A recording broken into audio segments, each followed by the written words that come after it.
Yeah, main event For time. Halloween. Yeah, the Like, Halloween special. We have Frankenstein Conquers the World or Frankenstein versus Baragon. However you would like to pronounce it. I guess technically you watched Frankenstein Conquers the World and I watched Frankenstein versus Baragon.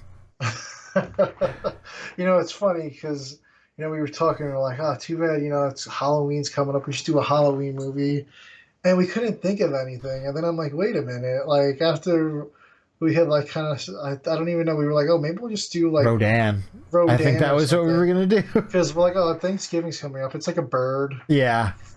So, but then I was like, wait a minute. After like we had decided on that an hour later, I'm like, Frankenstein conquers the world. It's literally Frankenstein. Yeah. I mean, this is the one to do. Yeah. I wish there was, I mean, so, Ron Bonk, I know you do some kaiju stuff. You're making Kaiju Glam Shark. If you want to do a Halloween horror kaiju movie, that might be one to do. Yeah. But yeah, I mean, this is the closest thing to Halloween that we could do, and I'm glad that we did it because, obviously, War of the Gargantuas. I don't even know what hand to do. Right behind me, this is the movie before that. So, I really wish that they blatantly said in War of Gargantuas that this was officially the prequel to that movie. I mean, clearly it is. Yeah. But so it really is a good movie, and War of Gargantuas is a fantastic movie, which we will do one day on this show. For sure. Like I said, I want to say that for like a big show because it's maybe we'll do it for next the Halloween. Mazer Squad. That's their namesake. Yeah, it's the Mazer Cannon. Yeah, it's the first showing of that, and I think we have Santa's Roar on our a lot of our video intros. Yeah, that's the roar that we use. But yeah, this movie starts off and. Like, I didn't think they were gonna go here. Like, I've never seen this movie before. Full stop. I've seen it a couple of times. I didn't know. Full stop. I've never watched this before, so I didn't think we were going to see like a Dr. Frankenstein's lab type of thing going on. Really? All right. Yeah. So I like watching this movie, and I'm like, all right. Like, I guess like how else would you get, Frankenstein in the Godzilla universe, right? Like how does that happen? So then I was surprised by the next thing when I see walking through the door some let's say people that would be protesting outside of Disney World.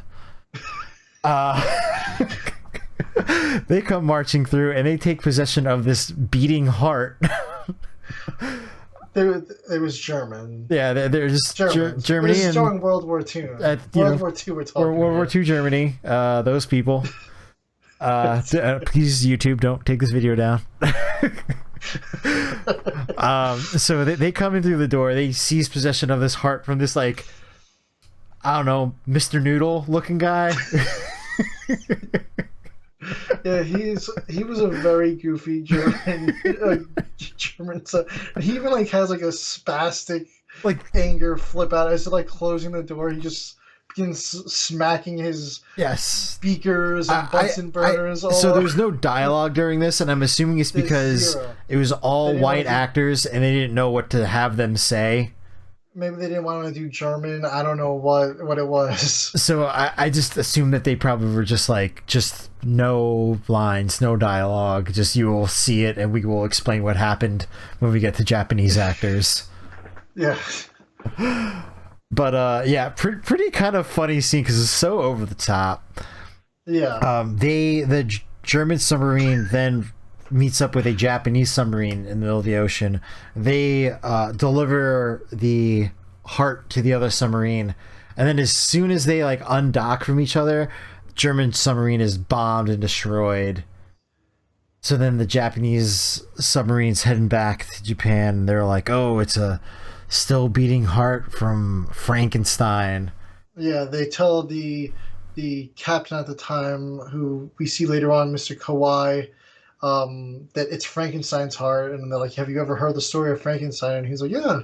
He's like, well, the monster's been killed several times, but the heart never dies.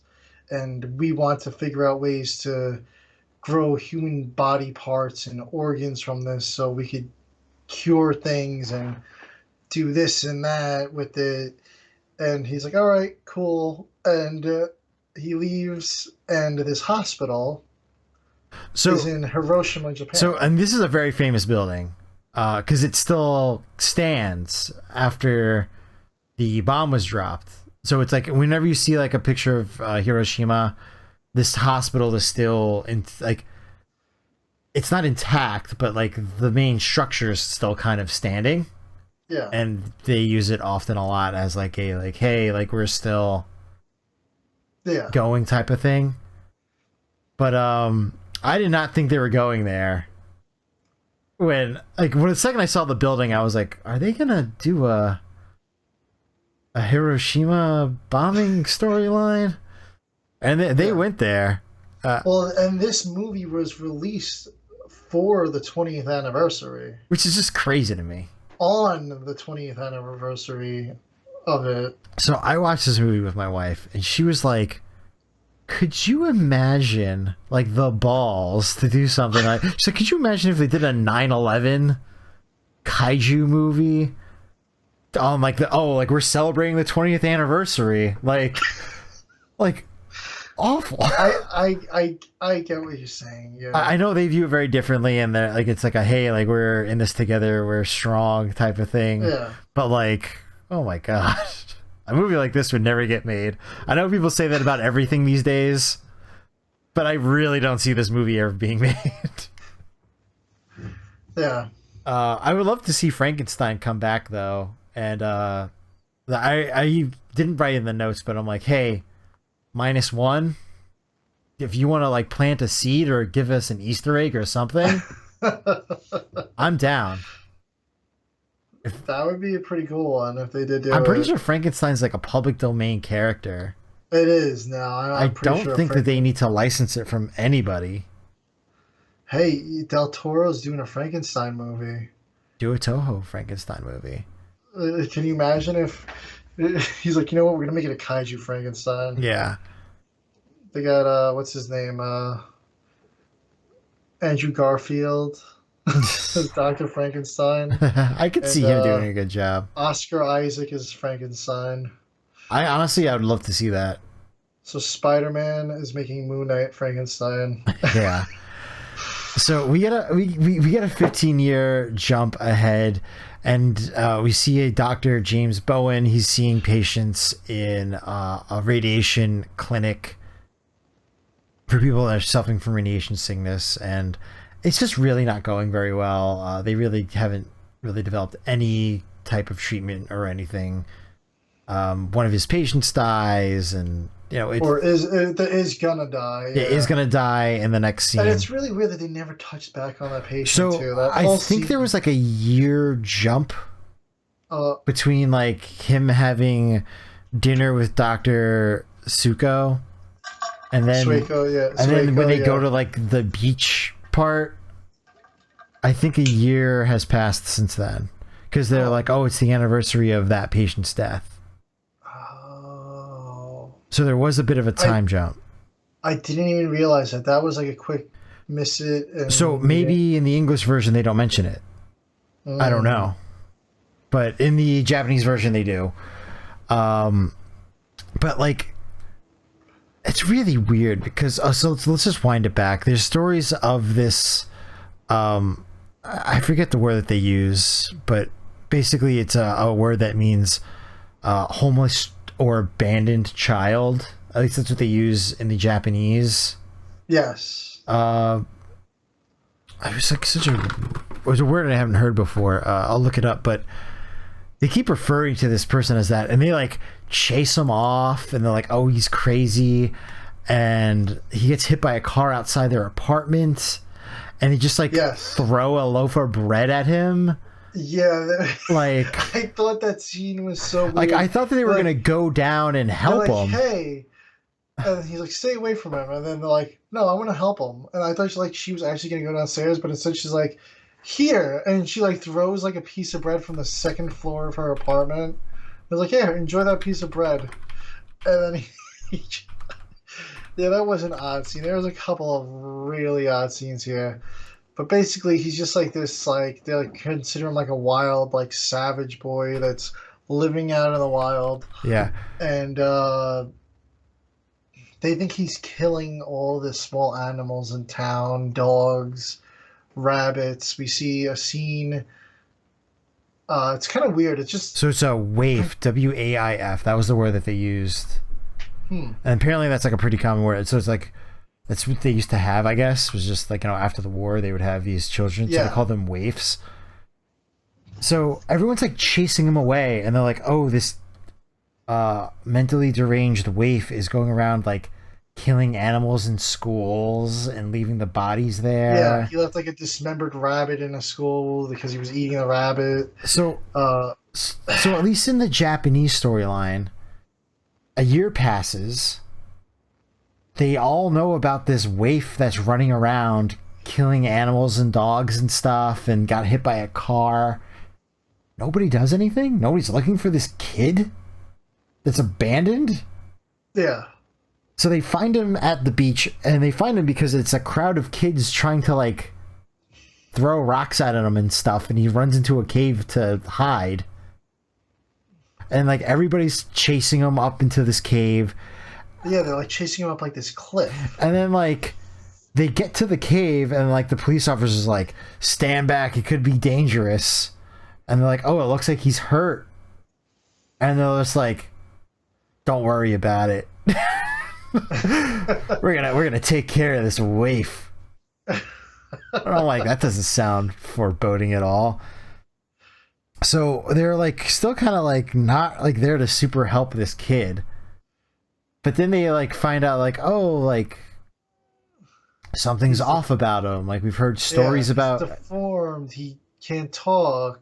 So they bring him back to the lab and like they do tests on his cells and they like are super radiation resistant. Yeah. So they're like, oh, we heard rumors of a kid who used to play by the Hiroshima. Yeah, they were like a 3-year-old boy was off, like he looked like a 3-year-old was basically what they were saying, I believe, the way they described him. Yeah. That they'd see him playing in the rubble and then a 3-year-old? Again, like what, nobody? You couldn't approach a 3-year-old? Yes. I don't understand. And I just feel like this movie was just such like the way that they treated him, like Frankenstein when he was a normal sized being, even when he was starting to grow quite large. And they were treating him as a child, but the thing is, they were saying that one of the things that they say about him is that he was too young to be around during Hiroshima, obviously because he was just the heart then. Yeah, because he's 15, yeah. So now he's like a teenager. Or it could be 16 now because another year passed. And they're like doing tests and I'm like, oh, like he kind of knows words, but he can't talk. The way that the actor portrayed him made him look like a disabled person. And the way that they treated him throughout the movie, almost like he was like a zoo animal. Yeah. It was just very degrading, and it was kind of, honestly, to me, I don't know if they were trying to do because a lot of these kaiju movies are social commentaries. If it was a social commentary on like the way that they treated mental health at the time, could be. Like, oh, like I was like watching this, I'm like, these are terrible people. Bowen's the worst. He is the worst. The other doctor I wasn't a huge fan of, but like, I thought, yeah, Dr. Kawaji. I thought he was worse than Bowen because sometimes Sueko was like, oh, what about, like, he would be with Kawaji, and then Sueko would be like, oh, come on, we got to be more compassionate, and Bowen would be like, all right, maybe we should think this over a little. Like, he would be all on board with Kawaji, and then Sueko would kind of sway him. And then he'd sort of be like neutral, but right off the bat, he was normally like, "Yeah, screw this kid." Yeah. Normally, if it wasn't for her speaking up, like he would be like, "Yeah." She was like the only like decent person. I wouldn't say she's good. Yeah, because at the end of the movie, she didn't do nothing. She didn't try nothing. Yeah. She'd be like, I want to go to the hospital, and they'd be like, know your place, woman. Like that's the way these people were in this movie. Like, Yeah. So anyway, like they notice that he's growing, and they keep saying that, oh, he's gonna become violent. He's never been violent, No. except to animals, because we learn later that he needs protein to survive. Yes. But he's never been violent towards humans ever, and they keep treating him like an animal because they're like, oh, he's gonna be violent. Watch out, he's gonna be violent.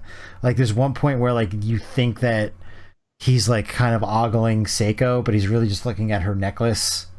Yes. And he like bashes him over the head with like a chair, and like yes. So they're like, oh, after that incident, they're like, we're gonna lock him in a cage now. Yeah. So they bring him to the basement of the hospital. When it was clearly a misunderstanding. Like they even realized it was a misunderstanding, and they're like, he's still going in a cage. But like, and you know, at that point he wasn't even big. He was maybe the size of like a pro basketball player. He was taller than a regular man when he was in the cage, but he wasn't huge yet. When he got to the cage, he got big though, like that. Yes, because he started eating more and more and more. Yeah, that's the first time he's being well fed. Yeah. So then while all this is going on, it's getting out to the news now about this boy, that they have him in the hospital and he's growing. It gets to Mr. Kawhi, we see he's working at like an oil refinery or something. He's reading the newspaper and he goes, oh, this reminds me of that heart from back in the war. And he was the submarine captain, Mr. Kawhi. And then he kind of puts down his newspaper, and then an earthquake occurs. We go out, we have this whole scene. The oil refinery is shaking, the ground begins to break, and we see within the rubble Baragon extremely briefly, and then a tower falls down over the whole, blocking Baragon. It was like a really good shot though, because like you kind of see Baragon in like this little like crevasse, and you see like his head, and it's like the glowing spike. Yes. And it was like a really like ominous shot of him. Yeah, it like, really was. I mean, modern day Baragon, what we saw him in Destroy All Monsters and GMK, and it's like kind of a joke.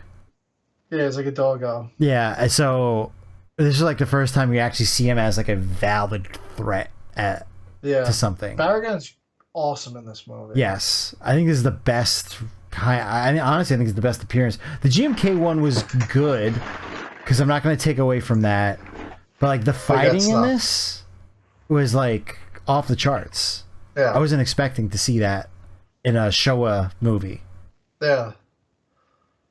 But anyway, fast forward, they kind of chalk it up to a earthquake. Mr. Kawhi is like, I don't know if I'm just delusional, and I was just imagining. He's like, there was just so much horror going on around me. Buildings collapsing, oil shooting in the sky, fire. He's like, I thought I just saw something. But he doesn't really bring this up until further into the movie. But anyway, he takes the trip to the hospital to talk to the doctors, and it was like, hey, I don't know if this will help you guys, but during the war, towards the end, right before Hiroshima, I picked up this heart. It was a living heart that they claimed to be Frankenstein's heart, and they said it would never die. And maybe this boy grew from that heart. So they're like, oh, we got to see who knows about Frankenstein. So somehow they hop on a plane, the doctors, and fly to Germany and find the exact doctor in like a old person's home or something. Yeah. That had been working on Frankenstein's heart, the goofy Mr. Noodles guy. Yeah. They find him, and he's like, there's only one way to know if it's really Frankenstein. If you chop off his arm, the arm will keep living, and then he'll grow another one back. And he's like, but like, in my head, I'm like, why do you gotta cut off a whole damn arm? Like, can't you just do like a fingertip or something? Yeah. Or literally like any little minuscule piece of the body. Yes. Like, why do you gotta take a whole arm? He's like, you must cut off a limb. But then he was also like, oh, and he's like, and if you let that limb grow, it'll grow a second Frankenstein. Yeah. And that was kind of like the hint that would have eventually lead to War of the Gargantuas for this movie. Yeah. But anyway, so I guess we're going to continue on. And so at this point, they get back to Japan. They're kind of debating it. And they kind of settle on, no, we're not going to do it, even though they both kind of wanted to do it, except Seiko said no. Yeah, so Bowen goes back to the apartment in Sueco to celebrate his birthday. They're celebrating his birthday, I think. Yeah. They love going back to her apartment to celebrate. Yeah. They always... Meanwhile, Kawaji is busy for the night at work, and he's about to go into the cage and try to look like he was trying to knock Frankenstein out with some sort of gigantic needle. But then the media just kind of parades in. You got these guys, a whole camera crew, spotlights. So in the Japanese version, they mention that they're holding, they're holding Frankenstein in the basement of this hospital, but the hospital doesn't want them there. Yes, yeah, they do want him gone. They're like, he's getting way too big. He's becoming a liability. The guy that's in charge of the hospital is letting the media come in, like he's the one giving permission to do this. Yeah. So yeah, they just kind of show up and they start like the bright lights and all that stuff, and he starts freaking out. And at this point, he's massive. Like this cage is too small for him. He's gotten giant, and the shackles are they're tight on his wrist, like super tight on his wrist. And when they shine the light in his face, he starts getting pissed off, and the doctor's like, "Whoa, this might not be a good idea." And the cameraman is like, "No, this is perfect. We want the shots like this." And it doesn't work out well for them. It was pretty crazy too when they go back to this cage area later on. I was like, "Oh, they showed that." Yeah. So he breaks out of the cage. He begins shaking the cage. The cage collapses forward onto the camera crew. He breaks out. The police arrive at the hospital. Now Sueco and Dr. Bowen are showing up. The police go in, begin shooting. Frankenstein breaks down the wall of the hospital and retreats. He flees. And later we see them go back in to where he was being kept. And they show very briefly the whole camera crew dead and crushed. Yeah. And I was like, oh, they really showed that. And the guy's eyes are all still open. They're all still like wide open and like these like fearful looks on their eyes. And I was like, that was an interesting shot. I don't think I've ever seen a dead body shot like that in any Godzilla movie or Toho movie before. I don't think I have either. I mean, it wasn't super jarring to me because it wasn't it wasn't like gory really, no, but it was like they were just laying there like clearly dead, like in shock, crushed by this giant metal gate. And he also has this like a brief moment where he sees like Seiko at her apartment and he's standing outside. Yeah, that was a really and then weird he kind of one. like goes away. I don't know if they're trying to do some type of like King Kong vibe or something, but that's what I got from that. But like they never like that's kind of not the nature of like the character. So I don't know. Like maybe he was going to her to be like, "Can you help me?" type of thing. Yeah, like she was like more motherly to him than anything. Yeah, like because it was never like that. It was always like she was the only person that kind of took care of him. Because she like they were just letting the shackles grow on him like oversized, and she went to go visit him, and she was like, "Oh, I'll order you bigger ones." Yeah. Like they weren't treating her well. Like these doctors are not good. These characters are not good characters. I'm sorry, they're terrible. Yeah. They deserve to get killed, but they don't because it's Toho and they don't really put too much effort into the human story. At least not on this one. So he escapes, and I didn't notice that his hand was missing in any of the shots at the apartment building. No, but later on when they do show shots when they encounter Frankenstein, you actually do see the hand slowly growing back and being more full formed into an actual hand, which I thought was a really nice touch with the special effects. Yeah, because at first you see it's like a hand, but it's kind of like all like kind of fused into like one, and then the next one you kind of see like a couple fingers, and then at the end it's the full hand. Yeah, which is pretty cool. Yeah. So back to the cage. They see one of Frankenstein's hands and it's crawling to where the food trough was. They pick it up and they're like, "Oh, like we got to give this protein so we know if it's going to grow back, even though the hand is crawling by itself. They still need to check to see if it's Frankenstein's hand. So they put it in this protein pit, and it just continues to grow, and it's thriving.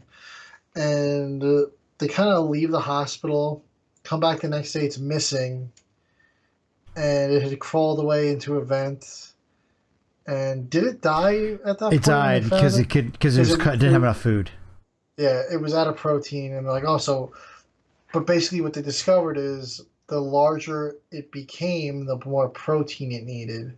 So the protein that was in its container was not enough because it kept growing and growing and growing, and it needed more. So they're like, oh man, Frankenstein's going to start eating people then if it needs more food. Which it never did. Which it never did. But we do see a whole kind of like montage where they're like on the hunt for him now because he killed the media guys. So he killed people. So he's a bad guy now. And there's a whole Japan-wide manhunt. There's sightings of him. They keep finding dogs eaten. Then we see at one point we finally see a cow had been eaten. And we have this scene where Baragon strikes again. It's a little village in the mountains. They're all having a dance party at like whatever. Oh, it's on Mount Fuji. Oh, it's on Mount Fuji. Yeah, it's on Mount Fuji because it's like when you're climbing Mount Fuji, they have like these little like huts. Well, they're not huts, but they're big like houses where you stay for the night on your way up. Yeah. And you know, it's usually people like partying and stuff. So that's what that was. So he kind of like raided that. Yeah. Well, he didn't though. It was Baragon. Yeah, Baragon. Yes. Yeah, Baragon raided it and ate all the villagers and went back underground. And Frankenstein gets accused of being the one to eat all the villagers when he has yet to eat any people on screen. The doctors are a little skeptical because they were like, based off the current sightings, it's way too far away for him to be in that village that quickly because he had eaten cattle here and that village is all the way over here. Yeah. They're like, we're kind of skeptical of him, but they go there. There's nobody there. And we do get a little scene of Frankenstein's like trying to just hunt birds in the woods, trying to catch giant boars. So Frankenstein's just kind of living off the land here. Yeah, you see him slowly transition from his clothes to more like animal hides. Yes. And yeah, so we get a couple more scenes of Baragon. The scientist gets in contact with him again, the same one that was with Frankenstein's heart, and warned them about.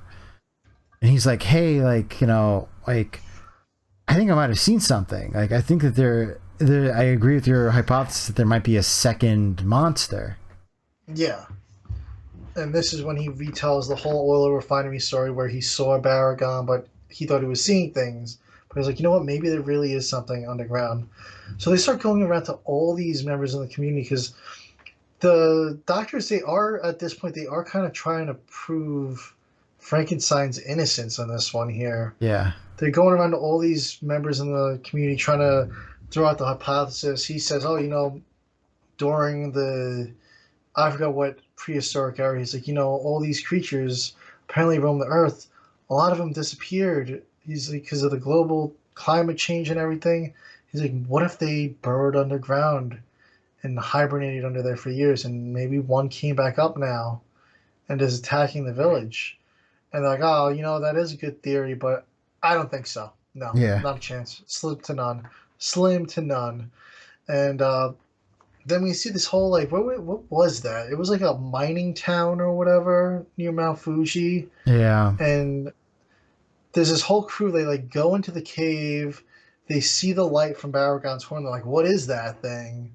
And they're kind of calling out to it. And we don't really see what happens until later on.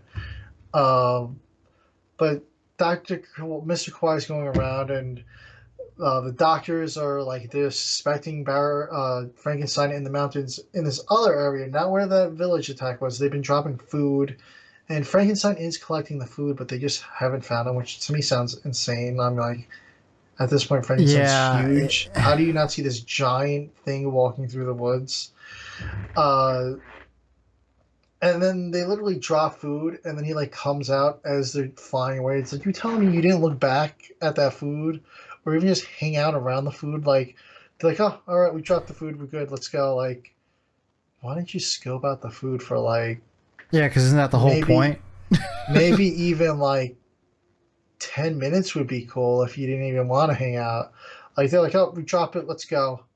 Like, what's the point of dropping it and not seeing if anyone comes out? Like, they flew away. He comes out. They're literally still in the frame while he's picking up the food. Yeah.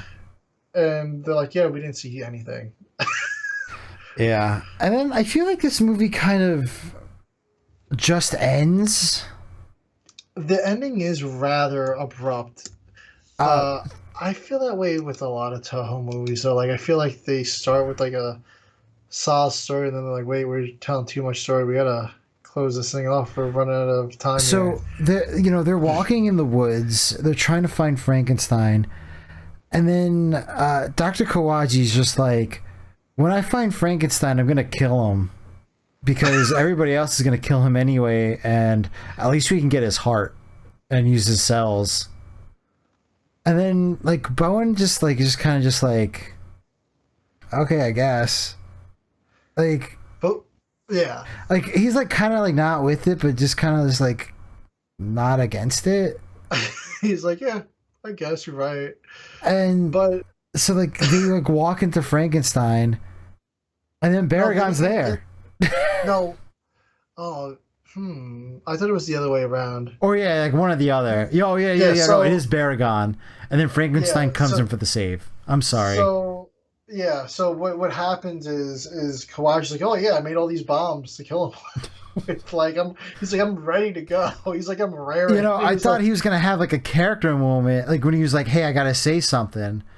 I thought he was gonna be like, you know, before this whole thing happened, when Frankenstein escaped, I was gonna cut off his arm. You know, and I kind of regret doing that. You know, exactly we know that he's innocent. He's not doing all these things. No, he was like, "No, I'm gonna kill this guy. I made bombs. These are all my bombs." But and the same thing he did at this point. He's like, oh, you know, we could really use his heart. We could help grow the parts. He's trying to do the same thing that they were originally trying to do with the heart at the beginning of the movie before he even had the heart. But we also, as I mentioned, the mining village earlier. We do get that village revisited, and that whole village has been eaten by Baragon as well. And it's weird because they do track Frankenstein down to a cave like right by that village now, and they think he's the one that did it. Meanwhile, Baragon was there. Like, I don't know what that cave structure was in that mining village, but it sounded like it ran like really far. Yeah. And he just happened to be taking shelter As well in the same cave system as Baragon, which was a little out there for me. But they didn't really touch on it too much, but I thought it was just very odd that they were in the same spot. But they began shooting at him, they run away, and then, like you said, we got to this point where they're looking for him again because they lost track of him somehow. And also this part of the movie is very repetitive. Like, yeah, this part of the movie is a little weird. It's like, oh, village here, village there. It's a lot of mountains going through stuff. So at this point, yeah, he says he's going to kill him. So he pulls these bombs out of his bag. He's like, yeah, check this out. This is how I'm going to use it. So he just chucks a bomb. It sets off an explosion. And Baragon just happens to be right underground where that explosion goes off. Bursts through the ground, begins attacking them. Dr. Bone and Kawaji, they just gun it out of there. Sueko starts running too. She trips and falls on her face. And then Bowen realizes, he's like, come on, let's go. And then he turns around and she's like, oh, she's not here. And then he starts to go back, and she's about to get eaten by Baragon. And then Frankenstein comes in, saves the day, saves Sueko, grabs Baragon by the horn, and this begins the final fight. At this point, the military has moved into the whole Mount Fuji area. The military doesn't do anything in this movie, by the way. We don't see any tanks in action. They're just there. They watch. Everybody just watches at the end. Everyone really just watches at this point. Frankenstein is just doing a crocodile hunter wrestling with this Baragon. It's like throwing rocks and throwing rocks. Kawaji trips down the side of a mountain, and Baragon is about to get him, but Frankenstein jumps in and saves Kawaji, even though Kawaji wants to kill him. And then Baragon retreats underground for a little. Sueko and Dr. Bowen, they said screw Kawaji. They just kept running. They got to the car, started driving without him. And Frankenstein steps out on the road, blocks the car, and puts a pretty lifeless-looking Kawaji down in the middle of the road. I thought he was dead the way Frankenstein was holding him. But he puts him down on the road. He's still alive.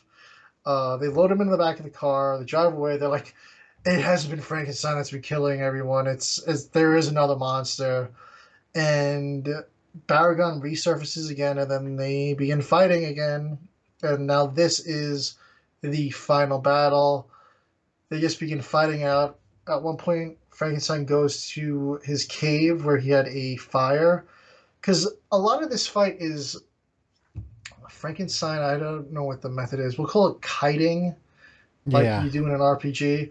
He's a lot of throwing and retreating, throwing, retreating, throwing, retreating. He's throwing rocks, he's throwing trees, he's throwing boulders. Occasionally he'll go in, wrestle him, bull ride him.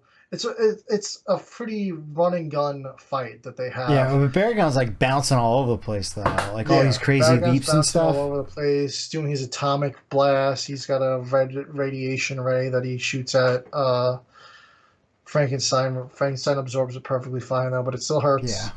Yeah. So he grabs these 2 tree limbs from his cave, lights them on fire, makes 2 torches, and throws them, and sets off the most massive forest fire in Japan's history, I think. I mean, the fire that happens here, I mean, the fire is like the height of Mount Fuji. It's massive.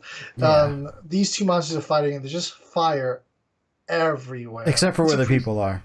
Except for where the people are. It's like surrounding the monsters, like in like a U almost. Yeah. Just so that it's got an open view so that everybody else could watch these 2 fight, and they're like, damn, this is a really cool fight. Yeah.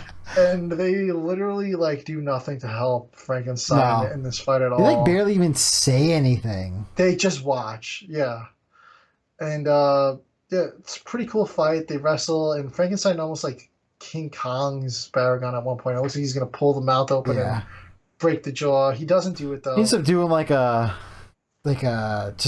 like a falcon arrow, like a wrestling move. Yeah. He basically ends up choking out Baragon and swinging him around a couple times, and then the ground just collapsed below him, and they're like, "Yep, he's dead." Yeah, Bowen was like, oh, "Thank God." Now I got Suko all to myself. Just stop talking about this thing. Yeah. I'm like, how can they just assume he, like, there wasn't even, I get there was fire around them, but if anything, falling into the dirt would protect them from the fire. Like, Baragon was probably dead. But we already know Frankenstein doesn't die. Yeah, so they're like, oh, he's dead. Like, and then they're like, pretty much like, that's it. That's it. No profound statement at the end. No, like, screen, the end. Like, it was beauty that killed the beast, or like, it was just nothing. Like, it was extremely abrupt. It was like Rush Hour 3 abrupt ending. Yeah. Like, it's just like, boom, it's over. So, I watched this on my Plex server, and I have a bootleg version on Blu-ray. It has the Japanese Blu-ray, it has the American DVD release, and it has the Blu-ray version of the octopus ending.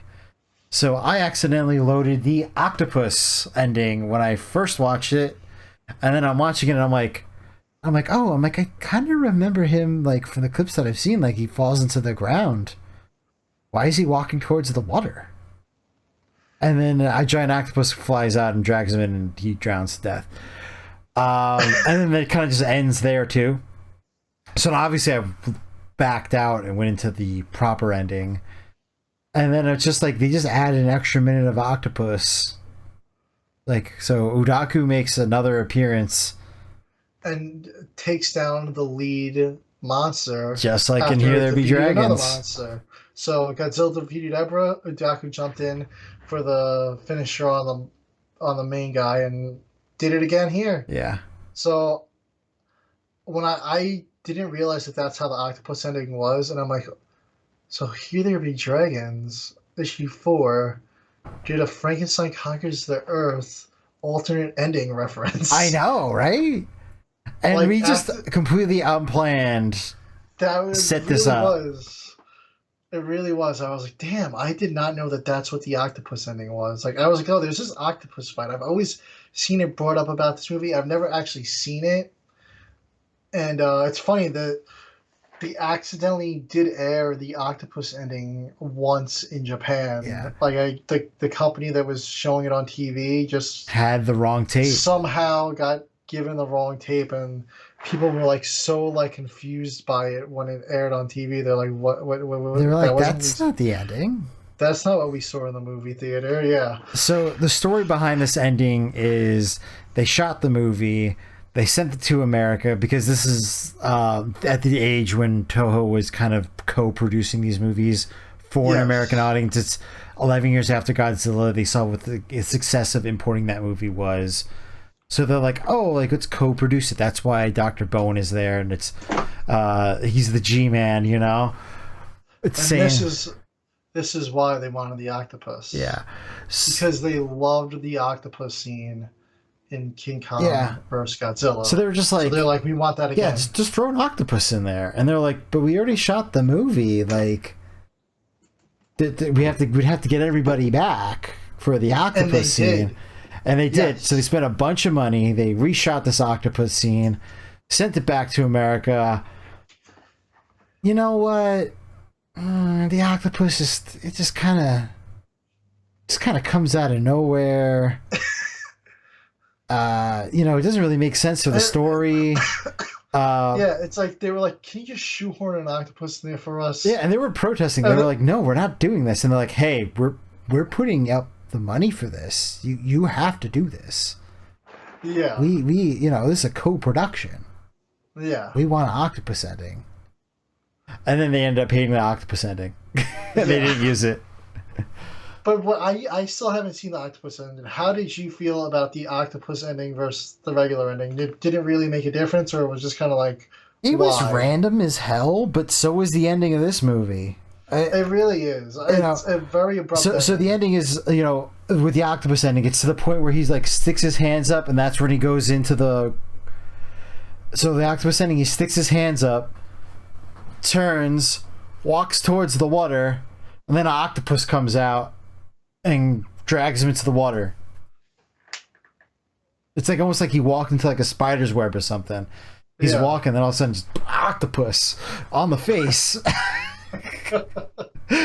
You know, it was just like there. It was. They were both random endings. They weren't good, and you know, when this movie started out, I was like, wow. I'm like, they're really telling a story here about mental health, and you know how we need some reform and how we need to take it better, and you know they're trying to do something here. And then they take this crazy turn. Yeah, they took an absolute crazy turn. They're like, yo, you thought we were doing storytelling. Yeah. So, I mean, the only thing that I could think about this is that if you want to look at it as a War of the Gargantuas prequel, which in my eyes it is, the octopus ending would sort of work with saying, all right, that's how the Frankenstein cells ended up in the water going downstream to the ocean, and we got Gyria.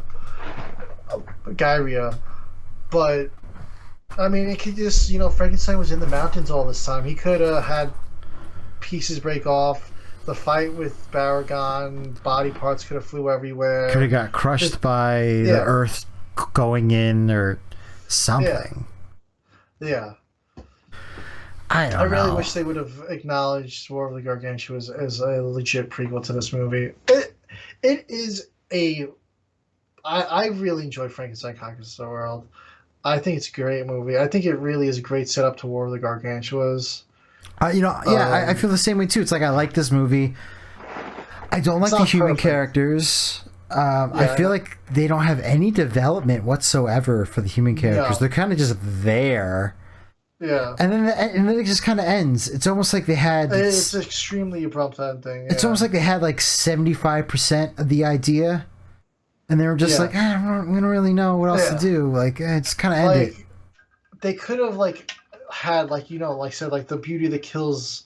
It's beauty that killed the beast type of thing. Where like have something like Or like, it could have been like, oh, we thought he was a savage, but really he was a hero the whole yeah some sort of time. like Or yeah some sort of realization. They were just like yeah he's dead. they're like, oh, we Like wish we would have treated him that better. We should have given him the benefit of the doubt. We shouldn't have treated him like yeah an animal.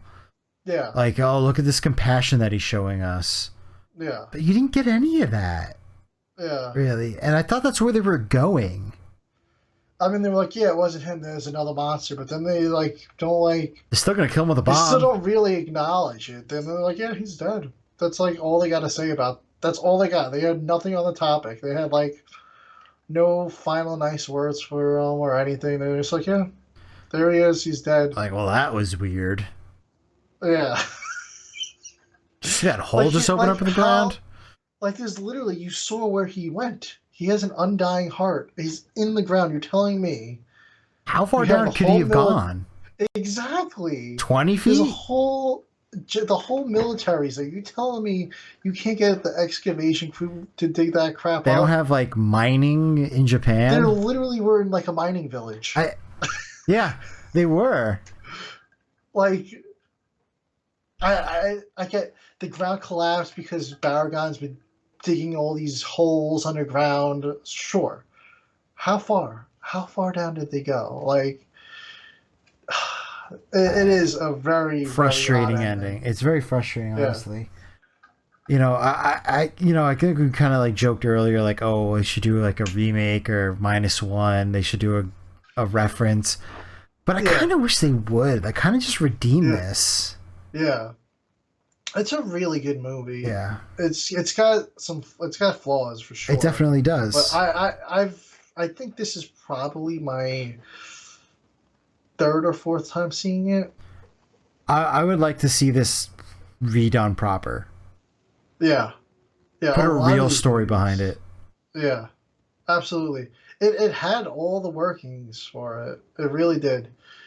But I mean, like I said, I still enjoy it. Yeah, It's a fun watch. The fights. right. Like Yeah, you the said, fight with Baragon's great, absolutely epic. Excellent. but The Baragon scenes are very well played. But yeah. We will just have to wait and see what Toho has for us. I would love to see follow-up to this. But I mean, War of the Gargantua was epic. yeah, I feel like that's a movie I with a mean- huge, like, people just agree that it's one of the best. Yeah, And I mean, it's surprising that they haven't done anything with it beyond Tokyo SOS, where they've referenced that this happened in the same Yeah. universe Yes. as that movie. Yeah. I don't know. But yeah, great movie. And I hope you guys enjoyed a Frankenstein movie for Halloween from us. Yeah. Who thought we would have pulled this one out quick? Yeah. So, yeah, I hope you guys have a happy Halloween. You enjoy this. We'll try to do something. We'll probably end up doing Rodan or something like that for Thanksgiving. I don't know. Yeah, But we are going to be seeing Godzilla 2000, so maybe we'll do a quick like show or something on that. I don't know if we'll completely review it, but yeah, we'll talk about our Fathom Events experience. Enjoy Godzilla Day coming up. -1 is going to be upon us. Spoilers are going to be out there, and there's already Monarch spoilers coming on. We have a very crazy month coming up. November into December, between Legacy of Monsters and -1, we are going to be seeing a lot of crazy stuff dropping online. yeah, it really is going to be. It's they've been saying the kaiju renaissance like the last like 6-7 years, but really is since 2014, it's just been growing and growing and growing with the amount of stuff that we've been getting. So I'm excited to see an entry from Toho. I know they've done Shin Godzilla and all that stuff, but like this seems big. Yeah. Yeah. Yeah, the early viewings are saying that minus one is a masterpiece, and I I am like just the few shots that boat chase shot has me like I'm like I'll watch Godzilla chasing a boat for 2.5 hours. I don't Yeah. care. That scene looks epic. We better get at least I honestly I want a 4K of this movie. It just looks so Yeah, good. it does. And that's why we're going to go see it in theaters because it might be the best we ever Yeah. see it. I am really pissed at Beyonce for stealing those IMAX screens because I was looking and I'm like, she's in all the Regal theaters. I don't know. We might need to go to somewhere I different wonder if than Regal Cradle to see has this it. one. I don't know if Cradle has it. I was also they have that Screen X. I don't know if there's theaters that are going to be having it here showing that. There's the 4DX. I'm like, tickets are going on sale on November 3rd is when they're going on sale on Godzilla Day. So I am going to be looking like a madman that morning or at midnight to see who's showing it and how they're showing it. I was kind of hoping they would do a early screening on the 29th or something like Thursday night, but it doesn't look like that's going to happen. We'll see what happens. I might be taking off that day to go see it. I know you're off on Fridays. So I am off on Fridays. I might, if it falls right and with the kids' schedule picking them up from school, I might be down to go seeing it for a matinee. Yeah. If that's going to be my best chance at seeing it on a really big screen. I want to see it on a big screen. I want to see it on something better than a standard movie theater screen. Yeah. But yeah, really looking forward to this year of Godzilla. We got the 69th anniversary next week, and they are going full force into the 70th. I'm excited. You know, I feel like Toho's coming around finally. I think, you know, I think they got a little burnt out with the Millennium series and they kind of got a little like, oh, let's just license it out and not do it ourselves. Yeah. And like, oh, this guy wants to do his own Godzilla movie. Let's let him do it in Japan. I feel like this is like the first time they're like, hey, we're back. Yeah. This looks absolutely epic. It's gonna be like, after seeing this movie, I feel like Godzilla Kong New Empire is gonna have a very difficult job. That's what I was saying, because, you know, I know I've heard people done test screenings already, and they've done 2 already, and it's been relatively well received. Same thing with Monarch. But I'm just like, I just have this existential dread of like, what if this sucks? It's had positive reviews. One of the recent reviews was that it had pretty good human characters and that it was a hysterical movie. They apparently went very Showa with it, and apparently it's a pretty funny movie. So it's going to be a completely different tone. You know, maybe that's the direction that they need to go with it, you know, and not everything needs to be super serious all the time. Godzilla vs. Kong was good, but yeah, I think some of the parts that hit best were the human comedy moments. Yeah. The kaiju stuff in that movie, I felt like was very lacking as far as like the storytelling with that. Like, I felt like it was very like, oh, these are dumb animals, they're fighting. They're alpha versus alpha. They have to be alpha. Yeah. The whole alpha thing was really kind of like... It made sense for Godzilla versus King Ghidorah, kind of, you know, it kind of added a bit of mystique to it. Yeah. But I think it had this whole Kong thing, and it was really weird. I wish they would have explained what happened to Skull Island better. I wish that they would have explained the Kurosawa thing better. I wish they would have kind of not just completely misled Kong. Like, maybe your family's there, maybe it's not. I'm really hoping this Monarch thing is like the Clone Wars. Yes. And it kind of was like, all right, here's everything we left out. Everything will make more sense now. That's what I'm hoping. Yeah, me too. That it does. Me too. I'm excited for it. Apple TV usually doesn't miss, so yeah. I'm excited for it. I'm really excited for that. Yeah, I don't know how we're gonna handle that on the show here, but we might have to do a weekly or something. It probably won't have to be. It probably won't be on the podcast. It probably have to be like its own. Yeah, maybe we'll do a quick like short or something. Be like it's like a quick 20, like a 10, 15 minute, 20-minute review every week. Yeah, just squeeze one in. Yeah. So I know we've gotten way off topic now, but thank you guys for watching, and we will see you guys next time. All right. Happy Halloween.